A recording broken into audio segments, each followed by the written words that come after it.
Salut les graphes, alors aujourd'hui on va parler d'une stratégie pour les plus prudents d'entre vous et surtout donc pour gérer l'assurance vie. L'assurance vie est l'une des dernières niches fiscales que l'on a en France, donc bien évidemment il faut en profiter et en avoir une, voire avoir évidemment plusieurs contrats. Ce qu'on va discuter aujourd'hui donc c'est plus sur, voilà, par rapport à tout ce qui se dit en ce moment, à toutes les craintes que vous pouvez avoir, etc. C'est pour moi il faut différencier la gestion que l'on fait, c'est-à-dire le PEA et le compte titre. Pour ceux qui ont du temps, c'est avoir une gestion plus active là-dessus.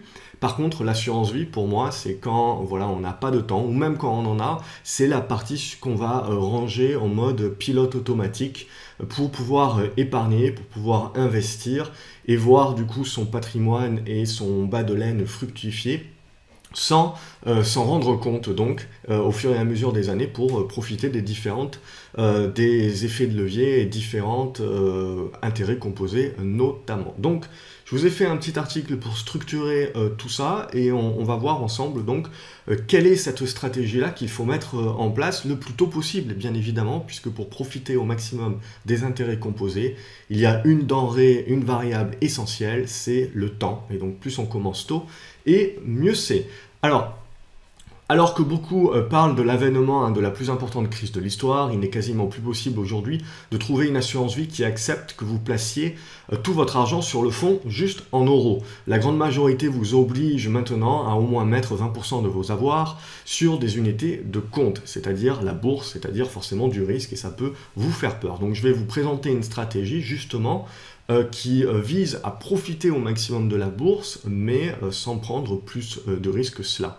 Donc, mais ce n'est pas plus mal, car cela rentre pile poil dans une stratégie d'investissement prudente que je vais partager avec vous. Il s'agit de la stratégie 20-80. Alors, pour ceux qui connaissent, il ne s'agit pas de Pareto, même si Pareto, la loi de Pareto est très utile dans la vie, dans la bourse et dans tout ce que vous voulez, mais ici c'est juste une pondération, donc 20% actions et 80% fonds euros, donc obligataires. Le portefeuille boursier prudent idéal est donc un investissement de 80% sur le fonds en euros de votre assurance vie et 20% sur des unités de compte. Alors pour le fonds en euros, il est important de choisir un contrat avec des frais de gestion bas, c'est-à-dire vous devez prendre tout ce qui va tourner autour de 0,6%, 0,8%. Donc essentiellement des contrats que vous allez trouver en ligne. Ensuite, il faut trouver également des contrats où pour les unités de compte notamment, il faut faire très attention aux frais que l'on va vous facturer par ligne d'unité de compte que vous avez.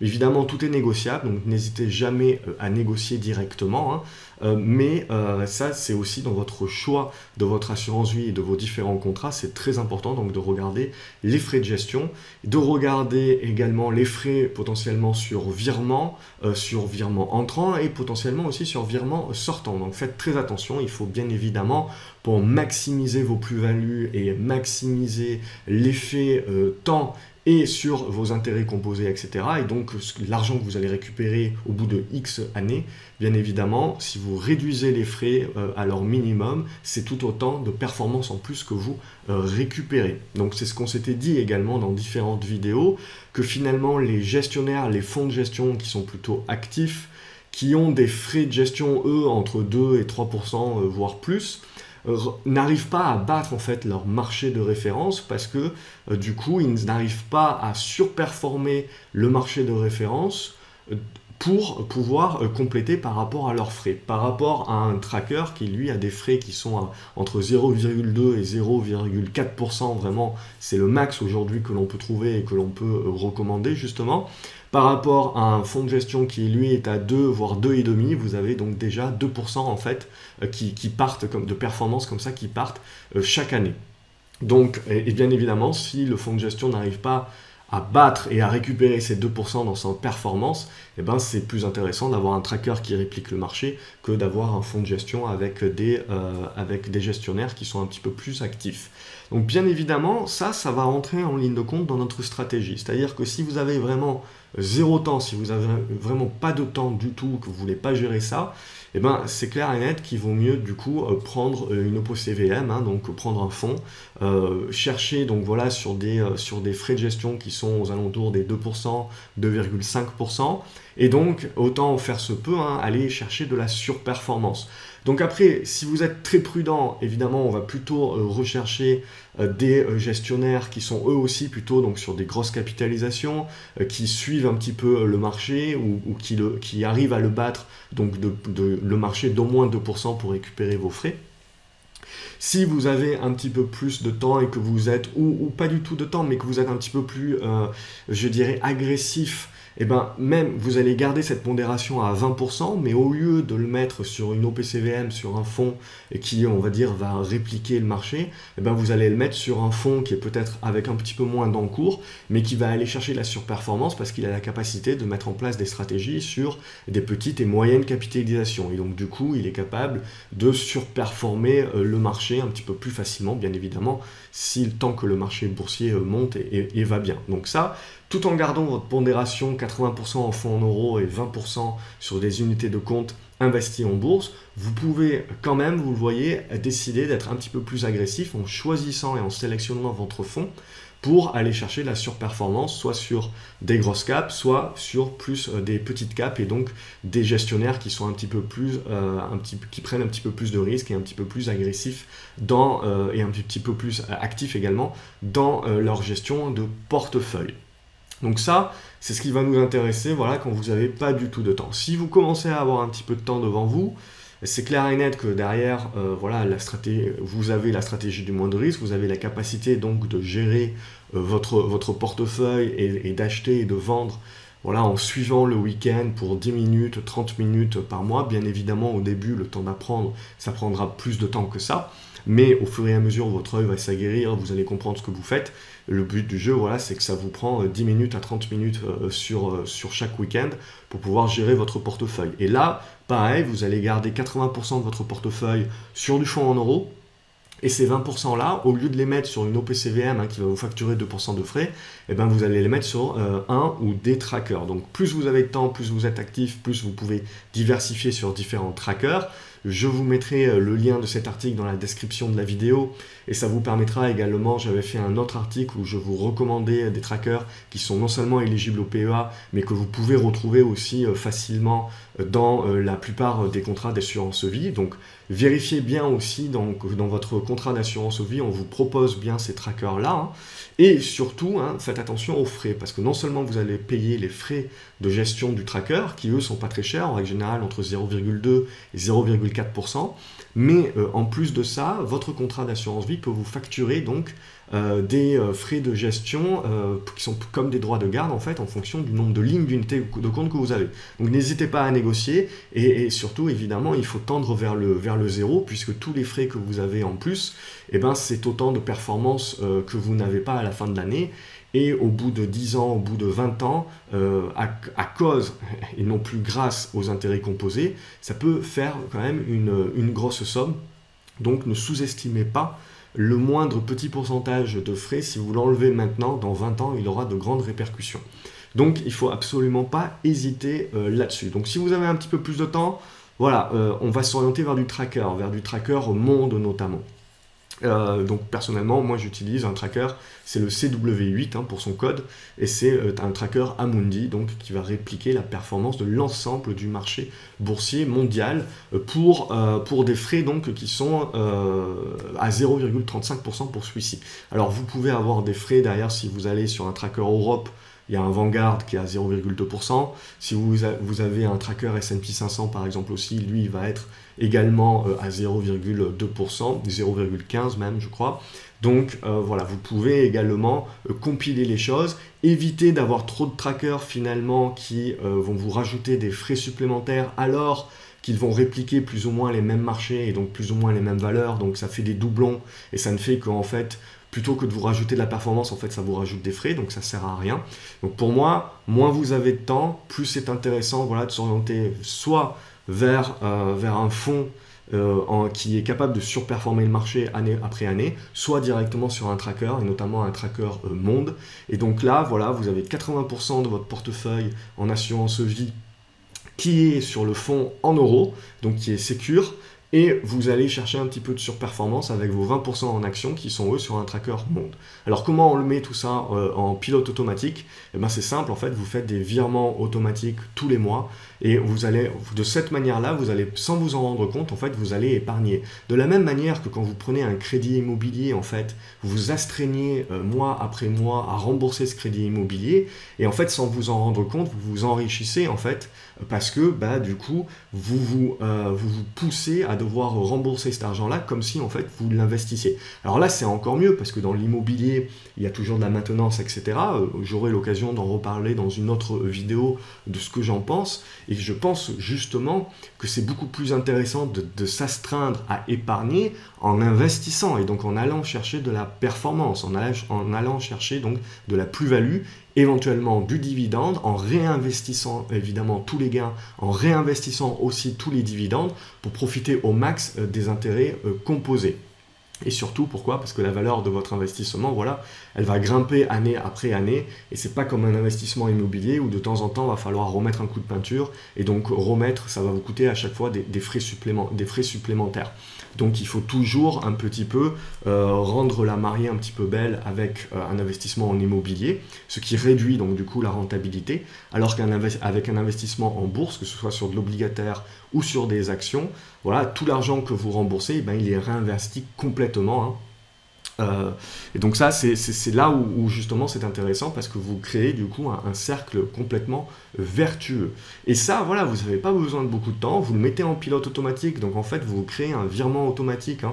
Comme ça vous oblige tous les mois, une certaine partie de votre salaire, pouf, ça part sur votre assurance vie. Donc ça se subdivise sur 80% de fonds en euros et 20% sur votre tracker ou l'OPCVM, donc la partie action, qui est censée, donc sur le long terme, aller chercher un petit peu plus de performance. En plus, comme dans les prochaines années, hein, on est quand même dans un environnement où les taux risquent et vont continuer de monter, votre partie fonds en euros, eh ben, lui aussi va continuer à grimper. Hein. C'est-à-dire qu'au fur et à mesure où les taux montent, en fait, il y a des nouvelles obligations qui sortent avec donc, des taux et des coupons plus intéressants. Et du coup, les gestionnaires de votre assurance vie, eh ben, ils vont délaisser finalement les obligations qui rémunèrent moins bien pour acheter les obligations qui rémunèrent mieux. Donc au fur et à mesure, en fait, où il va y avoir une rotation de leur portefeuille, eh ben, l'assurance vie et les taux du fonds en euros vont se mettre à augmenter eux aussi. Donc tout ça, en fait, ça vous permet voilà, d'avoir une gestion prudente, une gestion en pilote automatique, et sans vous en rendre compte, en fait, vous allez vous enrichir. Et donc il faut juste s'astreindre à faire un virement automatique tous les mois. Et quelque part, même si vous avez peur de la bourse aujourd'hui et que vous avez l'impression que c'est 20% en bourse, c'est déjà beaucoup, n'oubliez jamais que sur une période de très long terme, en fait, même si la bourse venait à baisser, eh ben cette partie de 20% potentiel où vous allez avoir une perte de capital sera complètement compensée par les gains que vous allez avoir sur l'obligataire hein, et donc sur les 80% que vous avez en fonds en euros. Donc c'est-à-dire qu'à long terme, en fait, c'est comme si, entre guillemets, vous sécurisez complètement votre capital.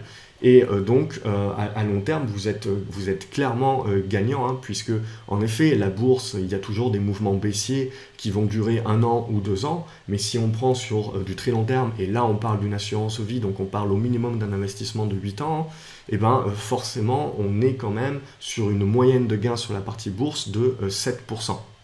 Donc n'oubliez pas ça, de prendre ça en compte. Si à tout moment, de toute manière, là aussi, c'est ça qui est assez important dans vos virements, c'est de vérifier avec votre assurance vie si vous avez l'obligation totale, à chaque fois que vous faites un virement, de toujours mettre dans les 20% sur une unité de compte, ou si au contraire, au bout d'un certain moment, vous pouvez négocier de tout mettre sur l'assurance vie. C'est-à-dire qu'au bout d'un moment, vous pouvez décider, si les marchés commencent à se retourner, etc., vous pouvez très bien décider et tenter de négocier, de pouvoir mettre vos virements non plus sur la partie action, vous conservez ce que vous avez déjà, mais vous ne rajoutez pas au pot sur la partie action, et vous rajoutez au pot uniquement sur la partie fonds en euros. Et puis, quand votre œil est aguerri, voilà, que vous suivez quelques articles, etc., et que vous voyez que le marché se retourne à nouveau à la hausse, ben là, vous pouvez surpondérer. Alors, il y a une autre façon de surpondérer, bien évidemment, c'est que là, je vous ai montré un portefeuille prudent, c'est-à-dire on est 20% en unité de compte action et 80% en obligation. Vous avez à tout moment la possibilité de modifier ça, c'est-à-dire si vous êtes un petit peu plus offensif, si vous voulez aller chercher un petit peu plus de performance, eh ben c'est simple, vous pouvez très bien passer votre partie action à 40% et la partie fonds à 60%. Ou vous pouvez très bien passer la partie action à 60% et la partie fonds en euros à 40%. Actuellement, comme les marchés sont quand même déjà pas mal montés, je vous propose cette stratégie qui est plutôt prudente de 20% actions, 80% euros. Pourquoi? Parce que d'un autre côté, alors soit vous avez que l'assurance vie, et je vous recommande quand même d'avoir un PEA, soit vous avez une double gestion, un petit peu comme moi, c'est-à-dire que vous gérez de manière un petit peu plus active sur votre PEA et votre compte titre, et l'assurance vie, c'est votre bas de laine et c'est vraiment en gros votre gestion de patrimoine. Et donc ça, moi perso, je l'ai en 20-80, c'est-à-dire 20% actions avec un tracker et 80% en fonds euros. Et pour moi, c'est mon bas de laine et c'est vraiment quelque chose où je veux être le plus prudent possible et sécuriser le plus possible. Et à côté de ça, j'ai ma partie plus offensive qui est plus active, où je gère de manière beaucoup plus active, donc sur mon PEA et surtout sur mon compte titre aujourd'hui. Et donc c'est ça que je vais gérer de manière beaucoup plus active, où là par contre quand je vais voir que le marché se retourne, etc., je ne vais pas hésiter à récupérer des liquidités, potentiellement acheter des trackers obligataires supplémentaires, en plus de ce que j'ai sur l'assurance vie, donc pour augmenter ma partie beaucoup plus sécurisée, et attendre pour la partie action, soit avec des liquidités, et pour y revenir derrière plein pot. Donc c'est comme ça que je gère personnellement, moi, mon delta entre la partie action et la partie obligataire fonds euros. Aujourd'hui, la partie obligataire fonds euros, personnellement, je ne me prends pas la tête, j'utilise le fonds euro de mon assurance vie, je veux dire avec 0,6% de frais sur un contrat en ligne, c'est largement suffisant, ça vous rémunère très bien, surtout avec les taux qui devraient remonter, je veux dire, ça devrait continuer. Le but du jeu, c'est tout ça, c'est de sécuriser le capital, donc c'est avant tout de ne pas perdre, et puis donc de récupérer une performance de 3-4% par an avec cette partie action en termes sécurité, en termes pilote automatique où vous n'avez pas besoin d'y réfléchir et vous rajoutez au pot tous les mois un montant fixe. Et ça, c'est très important et comme ça, vous n'allez pas vous en rendre compte de la façon dont vous réussissez à vous enrichir. Et puis la partie PEA compte titre, là par contre, il faut un peu plus de temps sur la gestion, il faut prendre un petit peu plus de temps, avoir la capacité de gérer aussi. Et là, par contre, là, on va aller chercher la performance. C'est là où on va essayer de tirer le maximum de performance, mais tout en ayant cette gestion équilibrée grâce à ce portefeuille beaucoup plus long terme en mode automatique que l'on a également à côté. Donc voilà un petit peu ce que je vous ai résumé. Je vais vous mettre le lien en bas de la description par rapport à cette stratégie et par rapport, évidemment, si vous êtes un petit peu plus actif et que vous n'avez pas énormément de frais sur vos unités de compte, sur votre contrat d'assurance vie, à ce moment-là, vous pouvez décider de diversifier un petit peu plus et d'avoir un peu plus de trackers, pas seulement un tracker monde, mais potentiellement un tracker américain, un tracker marché émergent, etc. Et donc pour ça, je vous ai résumé dans cet article ici, vous avez le lien ici, je vous mettrai le lien, les différents trackers qui pour moi sont les plus intéressants dans une gestion, on va dire, semi-passive, long terme, dans le cadre d'un PEA ou d'une assurance vie. Faites très attention à les assurances vie. Alors c'est en train d'arriver, le phénomène tracker, mais il y a encore beaucoup de contrats où et d'assurance vie où vous n'allez pas nécessairement trouver tous les trackers. Et surtout, faites attention aux frais qui sur ces unités de compte-là, qui peuvent se rajouter et qui peuvent s'accumuler. Donc n'hésitez pas à comparer les offres. Regardez bien les contrats en ligne. Personnellement, j'apprécie beaucoup Boursorama Vie, mais vous avez Link.ca, vous avez d'autres contrats qui sont tout aussi bons et en ligne. L'important, c'est de réduire au maximum vos frais. Si vous avez apprécié cette stratégie, n'hésitez pas à me laisser un pouce en l'air. Ça me fera plaisir. Abonnez-vous à la chaîne YouTube pour ne louper aucun autre conseil que je publie.